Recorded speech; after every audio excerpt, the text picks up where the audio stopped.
8वां वेतन आयोग जनवरी 2025 से ही लाइमलाइट में है।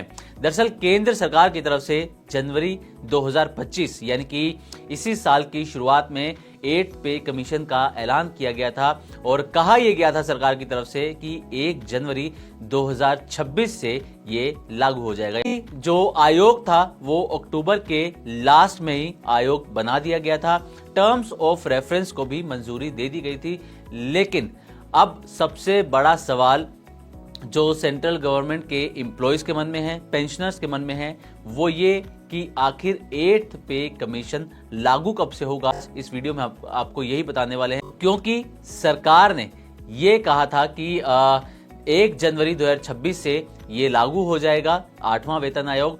लेकिन अब क्योंकि अगर सरकार की माने तो जब 8वां वेतन आयोग लागू किया गया तो आयोग जो है उसको समय दिया गया है 18 महीने में अपनी रिपोर्ट सौंपने का। 18 महीने में आयोग अपनी रिपोर्ट सौंपेगा। उसके पास जो ये रिपोर्ट आएगी वो वित्त मंत्रालय में जाएगी, कैबिनेट के पास जाएगी, फिर वहां से जो सभी मंजूरियां हैं उनको मिलने में भी 6 से 9 महीने का समय लग सकता है।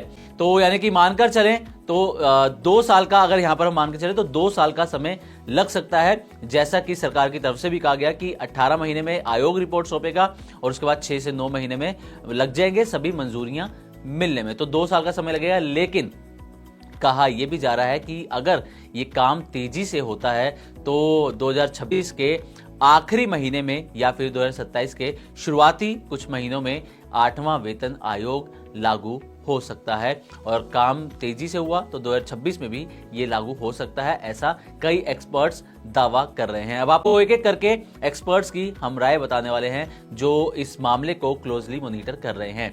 तो इकोनॉमिक टाइम्स की रिपोर्ट के मुताबिक VSRK कैपिटल के डायरेक्टर स्वप्निल अग्रवाल का कहना है कि अभी तक सरकार के पास 8th पे कमीशन के लिए काफी डेटा और शुरुआती जानकारी इकट्ठा हो चुकी हैं। इसलिए अगर सब कुछ सही चलता रहा तो 8वां वेतन आयोग 2027 से पहले भी लागू हो सकता है। वहीं दूसरी ओर एक कर्मचारी संघ के अध्यक्ष, इन्होंने अपना नाम न बताने की शर्त पर कहा कि आयोग को अपनी रिपोर्ट देने में लगभग 18 महीने लगेंगे, जैसा कि सरकार की तरफ से भी कहा गया है। उसके बाद ये रिपोर्ट एक मंत्री समूह के पास जाएगी और फिर कैबिनेट की मंजूरी लेनी होगी।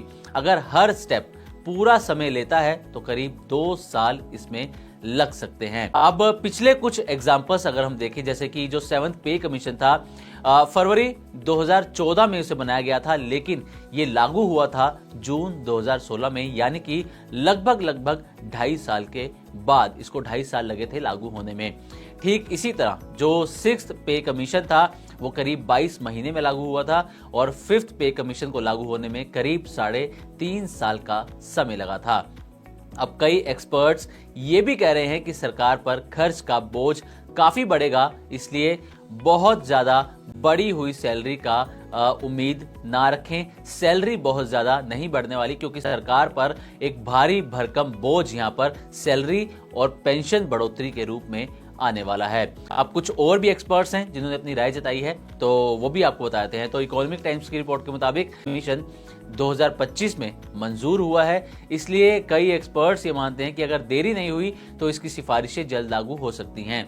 वेतन आयोग की सिफारिशों से सरकार पर खर्च बहुत ज्यादा बढ़ जाता है सैलरी, पेंशन और डीए के रूप में, इसलिए बहुत हद तक ये इस बात पर भी निर्भर करता है कि सरकार की आर्थिक हालत कैसी है।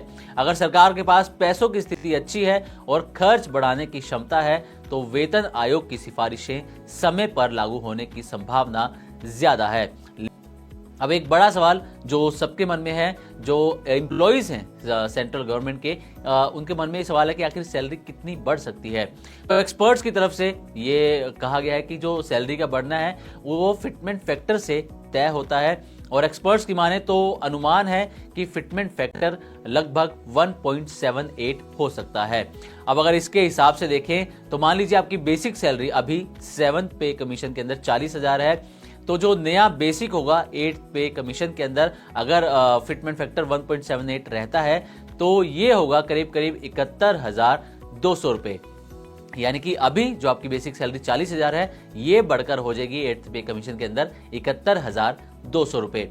लेकिन ये सिर्फ एक अनुमान है, अभी कुछ भी फाइनल नहीं हुआ है। लेकिन हाँ, ये ध्यान रहे कि अगर लागू होने में देरी हुई तो 2026 और 2027 के आपके सालाना इंक्रीमेंट भी इसमें शामिल हो जाएंगे। इसलिए असली बढ़ोतरी उतनी बड़ी नहीं लगेगी जितनी लोग सोचकर चल रहे हैं। अब एक और खबर का यहाँ पर जिक्र कर लेते हैं जो कुछ दिनों से लगातार चल रही है। कुछ दिन पहले ही 58% डीआरएनएस अलाउंस यानी कि डीए को बेसिक पे में मर्ज करने की चर्चा चल रही थी, खबरें चल रही थी, लेकिन वित्त मंत्रालय ने डीए मर्जिंग को अभी